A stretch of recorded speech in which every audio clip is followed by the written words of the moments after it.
এর আগেও মহানগরিকের পদে থেকে হাকিম সাহেব অনেক কথা বলেছিলেন। উনি মাঝে মাঝেই সাম্প্রদায়িক দাঙ্গাকে উস্কে দিয়ে, সাম্প্রদায়িক অভিমানকে উস্কে দিয়ে নানান রকমের অপ্রাসঙ্গিক মন্তব্য করেন। কখনো পাকিস্তান তৈরির ডাক দেন, মিনি পাকিস্তান আমরা করে ফেলেছি, এ জাতীয় মন্তব্য করেন। কখনো বা মন্তব্য করেন যে যারা হিন্দু, যারা দুর্ভাগ্য নিয়ে জন্মেছে, তাদেরকে সৌভাগ্য উদয়ের জন্য, তাদের সৌভাগ্য নিয়ে আসবার জন্য কিভাবে ইসলাম ধর্ম কবুল করাতে হবে তার নিদান দেন।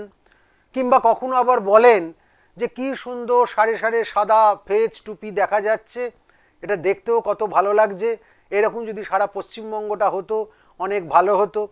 আর সম্প্রতি তিনি যে মন্তব্য করেছেন যে এদেশে সংখ্যাগুরুর চেয়েও সংখ্যাগুরু হয়ে উঠবে অচিরকালের মধ্যে ইসলাম, এর থেকে স্পষ্ট বোঝা যাচ্ছে উনি যে গুরুত্বপূর্ণ সম্মানীয় পদে বসে রয়েছেন, প্রশাসনের যে নিরপেক্ষ পদে তিনি বসে রয়েছেন, একজন মহানাগরিক হিসেবে তিনি তার দায়িত্বের থেকেও বড় করে দেখেন তিনি তার ব্যক্তিগত ধর্মাচরণের দায় এবং দায়িত্বকে।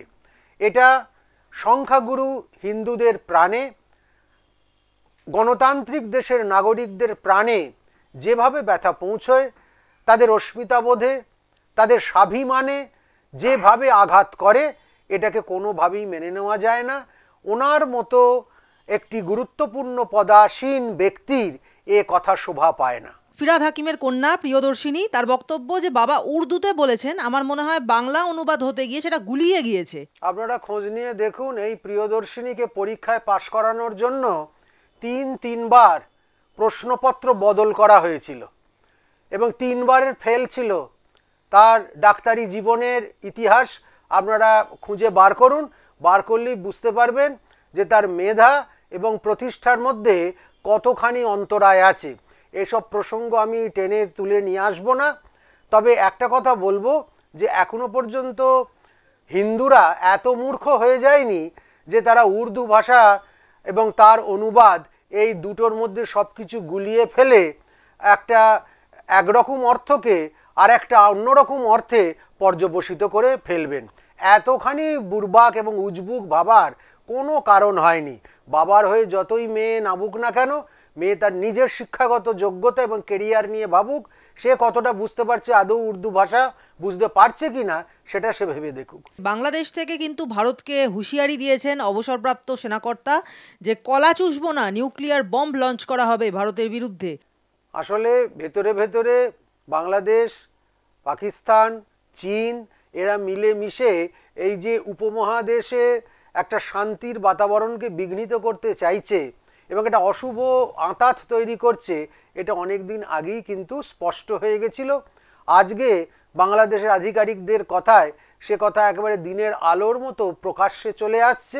একটা কথাই বলবো, যে যেভাবেই চেষ্টা করুক না কেন, এই উপমহাদেশে ভারতবর্ষের যে ক্ষমতা তাকে সহজে খর্ব করা যাবে না। নিউক্লিয়ার বোম বা নিউক্লিয়ার যুদ্ধ তার একটা আবহ তৈরি করে কিংবা যুদ্ধ খেলবার নাম করে যে অস্ত্রশস্ত্র বিক্রির প্রচেষ্টা হচ্ছে, এখানকার শান্তি নষ্ট করবার ষড়যন্ত্র হচ্ছে, কিংবা তার অবকাশে ইসলামিক স্টেট তৈরি করবার যে একটা সুনিপুণ রহস্য চলছে, এসব কিন্তু অচিরকালের মধ্যেই ধ্বস্ত হয়ে যাবে। খোদ নরেন্দ্র মোদীকেও নিশানা করতে ছাড়েননি বাংলাদেশের লিবারেল ডেমোক্রেটিক পার্টির চেয়ারম্যান। অর্থনীতি নির্ভর করে বাংলাদেশের ওপরে, বাংলাদেশের সঙ্গে পাঙ্গা নিলে এটা খুব কস্টলি হবে।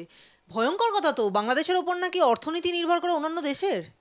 আসলে যে বাংলাদেশ একদিন পেট্রাপোল আটকে দেওয়ার পর 17 গাড়ি পেঁয়াজ নষ্ট হয়ে যাবার পর পরের দিন থেকে তাদের বাজারে আলু পেঁয়াজ আকাল হয়ে গেছিল, যে বাংলাদেশে 4 থেকে 6 টাকা পিস লঙ্কা বিক্রি হয়, যে বাংলাদেশে বহু জিনিস ভারত থেকে না গেলে তারা হাহাকার জুড়ে যায়, যে বাংলাদেশিরা আজও পর্যন্ত প্রত্যহ চিকিৎসার জন্য ভারতবর্ষে দুবেলা আসছে গাড়ির পর গাড়ি, প্লেনের পর প্লেন ভর্তি হয়ে, আর এখানকার সমস্ত চিকিৎসালয়গুলোতে, নার্সিংহোমগুলোতে ছড়িয়ে পড়ে প্রাণ বাঁচাচ্ছে, সেই বাংলাদেশ যখন এরকম কথা টথা বলে তখন এটা কিছুই নয়, চরম হতাশার প্রকাশ বলেই আমরা মনে করি। দারুণভাবে বাংলাদেশ হতাশ হয়ে পড়েছে। ওরা বুঝতে পারছে ওদের দেউলিয়া অর্থনীতি আর কিছুদিন পরই মুখ থুবড়ে পড়বে, এবং পড়বেও তাই। স্বভাবতই এ সমস্ত পিপিলিকার পাখা ওড়ার ঘটনা মরবার আগে এইরকম একটু ডানা ঝাপটায়, প্রদীপও নিভে যাবার আগে 2-4 বার উস্কে দিলে সে দপদপ করে জ্বলতে থাকে, কিন্তু ওটাতে ভাববারও কিছু নেই, গুরুত্ব দেবার কিছু নেই, ভয় পাবার তো নেই। এগুলোই কমিক রিলিফের মতো, একটু আনন্দের মতো, একটু উপভোগ করবার মতো মন্তব্য বলে মনে করলেই ঠিক হবে। 4 দিনে কলকাতা কবজা করবার হুমকি দিয়েছিল, হুঁশিয়ারি দিয়েছিল, কিন্তু সেটা করতে না পেরে এবার দিল্লি দখলের ডাক দেওয়া হলো। ভারত যদি বেয়াদপি করে তাহলে দিল্লি ধরে টান দেবো, এমনই ভাষা প্রয়োগ করলেন ইসলামী ধর্মগুরু মুফতি কাজী মোহাম্মদ ইব্রাহিম। 4 দিনে কলকাতা দখলের পর এবার দিল্লি দখল করতে আসছেন বাংলাদেশিরা, আমরা তো ভয়ে থরহরিকম্প। এই ধর্মগুরুগুলো হচ্ছে একেবারেই বুদ্ধিহীন। এদের হাবভাব, এদের কথাবার্তা, এদের বিচার বিবেচনা, এবং মাঝে মাঝে ওদের ওই 1.5-2 ফুটের একজন ধর্মগুরু আছে, মাদানি না ল্যাদানি কি যেন নাম, সে মাঝে মাঝে একটা লাফ দিয়ে ওঠে। হ্যাঁ, এদের কথা যত মানুষ শুনবে, সে মুসলমান শ্রোতারাই শুনুক কিংবা অন্য ধর্মের শ্রোতারাই শুনুক, তত পৃথিবীতে কোনায় কোনায় এই রকম সাম্প্রদায়িকতা, এই রকম জেহাদিপনা, এই রকম রক্তক্ষয়ী আন্দোলন ভাব এগুলো ছড়িয়ে পড়বে। এরা যতটাই আহাম্মক, ততটাই মূর্খ এবং ততটাই মানবতার পক্ষে বিপজ্জনক। চোখ রাঙালে চোখ উপড়ে ফেলবো, ভারতকে হুমকি দিচ্ছেন সার্জিস আলম, তিনি একজন ছাত্র নেতা। এর আগেও এরকম বহু মন্তব্য আলম করেছে এবং প্রতিবারই সেটা নিয়ে নানান রকমের বিতর্ক হয়েছে। আমি বলবো ওর মন্তব্যগুলোকে কোনো গুরুত্ব না দিলেই সবচেয়ে ভালো হয়। ওর ব্যক্তিগত জীবনও অত্যন্ত কুৎসিত, অতএব এই সমস্ত অন্তঃশ্বাস শূন্য কুৎসিত মানুষগুলো যারা এখন বাংলাদেশের ধীশক্তি, তার অর্থনীতি, তার প্রশাসন, তার সার্বিক গতিবিধি তাকে নিয়ন্ত্রণ করছে বলে ভাবছে এবং পারতপক্ষে বিশ্বের কাছে বাংলাদেশের মুখ হয়ে পৌঁছচ্ছে, তাতে কিন্তু বাংলাদেশের মুখ ইতিমধ্যে পুড়েছে, আরও পুড়বে। ইউনূসের উচিত এদের নিয়ন্ত্রণ করা। কিন্তু বাংলাদেশে পরিস্থিতি যেদিকে এগোচ্ছে সেটা কিন্তু যে কোনো দিন ভারতের পক্ষে মানে ভয়ঙ্কর হয়ে উঠতে পারে, এমন বিপদের আশঙ্কা করছেন কংগ্রেস নেতা অধীর চৌধুরী। তিনি বলছেন যে পরিস্থিতি যেদিকে এগোচ্ছে যে কোনো দিন বাংলাদেশ মুর্শিদাবাদকে দাবি করতে পারে, ভয়ঙ্কর বিপদের দিন আসছে। এবং সাংবাদিক বৈঠক করে তিনি আরও বলেন যে ঘৃণ্য চক্রান্ত করছে বাংলাদেশের মৌলবাদ, পাকিস্তান চীনের সঙ্গে। দেখে হয়তো মনে হচ্ছে একটা ছোট্ট জায়গা চিন্ময় কৃষ্ণ দাসের, কিন্তু আদতে তা নয়, এটা প্রতীকী।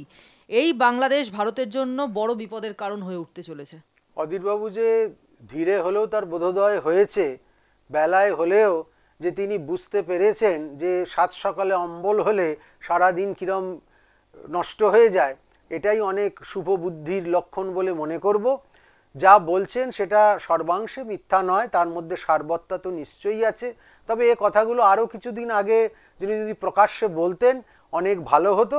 তবে একটাই কথা বলবার, যে সত্যি সত্যি বাংলাদেশের আচার আচরণ যা হচ্ছে তাতে বাংলাদেশ নিজে তো উন্নতির দিকে যেতেই পারবে না, হয় দেশটা খণ্ড খণ্ড হয়ে ভেঙে যাবে, আর সেই সঙ্গে সঙ্গে ভারতবর্ষের ভেতরে বেশ কিছু অশান্তি তারা প্ররোচিত করবে।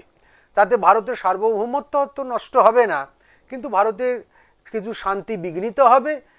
এখানকার অর্থনীতি পরিবর্তন করে দেবার মতো কোনো জায়গা বাংলাদেশের নেই, বরং ভারতের অর্থনীতির ওপরই বাংলাদেশের জল, সেখানকার ওষুধ, সেখানকার নানান রকম প্রশাসনিক কাণ্ড কারখানা, ব্যবসায়িক আদান প্রদান, এই সমস্ত কিছু নির্ভর করে। অতএব ভারতবাসীর দুশ্চিন্তাগ্রস্ত হবার কোনো কারণ নেই, বরং বাংলাদেশিকে অনেক বেশি সংযত হতে হবে। মহারাজ, দুশ্চিন্তার কারণ কি সত্যিই নেই? কারণ দিনহাটায় পাকিস্তান লেখা মর্টার উদ্ধার হয়েছে একেবারে বাংলাদেশ সীমান্তে। একটা মর্টার থাকে সাধারণত সেনাবাহিনীর কাছে, সেখানে পাকিস্তান লেখা মর্টার মানে তো পাকিস্তান সেনাবাহিনীর সেটা যুদ্ধের সরঞ্জাম, সেটা যদি বাংলাদেশের সীমান্তে দিনহাটায় উদ্ধার হয় তাহলে কি সত্যিই ভয়ের বা চিন্তার কারণ কিছু নেই? আসল কথা, পাকিস্তান বা চীন এরা তো দীর্ঘদিন ধরে একটা প্রচেষ্টা চালাচ্ছে যাতে ভারতবর্ষকে আরও টুকরো টুকরো করে ভেঙে চুরে দেওয়া যেতে পারে। এ সমস্ত ব্যাপারে আমাদের প্রশাসন এবং সেনাবাহিনী সতর্ক আছে। হয়তো বিক্ষিপ্ত কিছু সংঘর্ষ হলেও হতে পারে, কিন্তু সেই সংঘর্ষকে ঠেকিয়ে দেবার মতো যথেষ্ট পরিমাণ শৌর্য, বীর্য এবং সরঞ্জাম সব ভারতবর্ষের যথেষ্ট আছে। সেটা নিয়ে এত দুশ্চিন্তার কিছু নেই। ভুয়ো নথি, ভুয়ো ঠিকানায় পাসপোর্ট, তাও ধরা পড়লো না পুলিশের ভেরিফিকেশনে। এ তো সত্যি সত্যি খুব চিন্তার বিষয় হয়ে উঠছে। আসলে এই চিন্তাটা তো সবার আগে ধরিয়ে দিয়েছিলেন আমাদের মাননীয়ার দলের বিধায়ক বিধায়িকারা, যারা সুপরিকল্পিত উপায়ে যাদের কাট করা হয়নি, যাদের চিহ্নিতকরণ করা হয়নি, তারা যাতে ঠিক ঠিক মতো কার্ড পায়, তারা ঠিক ঠিক মতো আইডি পায়, তারা ঠিক ঠিক মতো আধার কার্ড তৈরি করতে পারে, তার জন্য উপযুক্ত সব ব্যবস্থা করেছিল। এসব তারই ফসল। সবার আগে সরকারকে সতর্ক হতে হবে যাতে এইসব ভুয়া আধার কার্ড, ভুয়া রেশন কার্ড, ভুয়া জাল নানান রকম কাগজপত্রের নথি যেন বাংলাদেশিরা এদেশে এসে তৈরি করতে না পারে। আমি ভোটের জন্য তাদেরকে সব তৈরি করে দেব। প্রকাশ্য মঞ্চ থেকে আহ্বান জানাবো, আবেদন করব যে যারা এখনো পর্যন্ত করতে পারেনি কাগজপত্র, তারা অমুকের কাছে গিয়ে কাগজপত্র করে নি। তারপরে ও দেশের জঙ্গিরা এসে যদি এখানে কাগজপত্র দেখাতে শুরু করে এবং সেটা দেখায়, তখন সমস্ত দোষ হয়ে যাবে কেন্দ্রীয় সরকারের, কিংবা সমস্ত দোষ হয়ে যাবে বিএসএফের। এটা মেনে নেওয়া যায় না। সবার আগে এখানকার যে সরকার, সেই মাননীয় সরকারকে সতর্ক এবং দায়িত্বশীল হতে হবে। মহারাজ, এটা শেষ প্রশ্ন করব যে মোহাম্মদ ইউনুস বাংলাদেশের মানে অন্তর্বর্তীকালীন সরকারের প্রধান, সেই মোহাম্মদ ইউনুস কিন্তু সম্পর্কের সূত্রে ভারতের জামাই, কারণ তিনি বর্ধমানের মেয়েকে বিয়ে করেছেন। তো সেই হিসেব যদি ধরা যায় তাহলে ভারত হচ্ছে বা পশ্চিমবঙ্গ হচ্ছে গিয়ে তার শ্বশুরবাড়ি। সেখানে দাঁড়িয়ে তিনি এত ভারত বিদ্বেষী কেন? আসল কথা, ইউনুস তো কোনো প্রশাসক নন। তাকে প্রজেক্ট করা হয়েছে, তাকে তৈরি করা হয়েছে যে কিভাবে ভারতের ওপর চাপ বাড়ানো যায়, কিভাবে এই উপমহাদেশে এই রকম একটা মানুষকে দিয়ে অশান্তি সৃষ্টি করা যায়। এটা একসময় বাইডেন সরকারের একটা প্রজেক্ট ছিল। তারপর বাইডেন সরকার চলে যাবার পর সেই জটিলতা যা সে সৃষ্টি করে দিয়ে গেছে, সেটার এখনো অবসান হয়নি। আপাত ভদ্রলোক যে ইউনুস গ্রামীণ ব্যাংকের যোজনা নিয়ে বিশ্ববিখ্যাত হয়েছিলেন এবং সেই সূত্র ধরে শান্তির নোবেল পেয়েছিলেন, পরবর্তীকালে সেই ইউনুস কিন্তু একদম সাম্প্রদায়িক এবং সাম্রাজ্যবাদী শক্তির হাতের ক্রীড়নক হয়ে যায়। ফলে স্বভাবতই বড় শক্তির হাতের পুতুল হয়ে গেলে তার যা পরিণতি হয়, ইউনুসেরও তাই পরিণতি হচ্ছে। সে তার নিজের মত এবং পথ মতো চলতে পারছে না, আর চলবার সদিচ্ছাও তার নেই। সে চাইছে একটা ইসলামিক রাষ্ট্র তৈরি হয়ে যাক, আর যারা তাকে প্রজেক্ট করেছে তারাও চাইছে যে এই মানুষটার মধ্যে দিয়ে তাদের কাছে বিভিন্ন সুযোগ সুবিধা চলে আসুক, এই উপমহাদেশে তাদের সামরিক শক্তি বৃদ্ধি পাক, তাদের আয়ত্তে আসুক। এই সমস্ত সূত্রগুলো মিলিয়ে মিশিয়ে দিয়ে ইউনুস একটা ঠুটো জগন্নাথ, একটা পুতুল বা পাপেট সরকার হয়ে গেছে। স্বভাবতই এটা থেকে যে অশান্তিগুলো হবার, সেই অশান্তির দিকেই বাংলাদেশ এগোচ্ছে।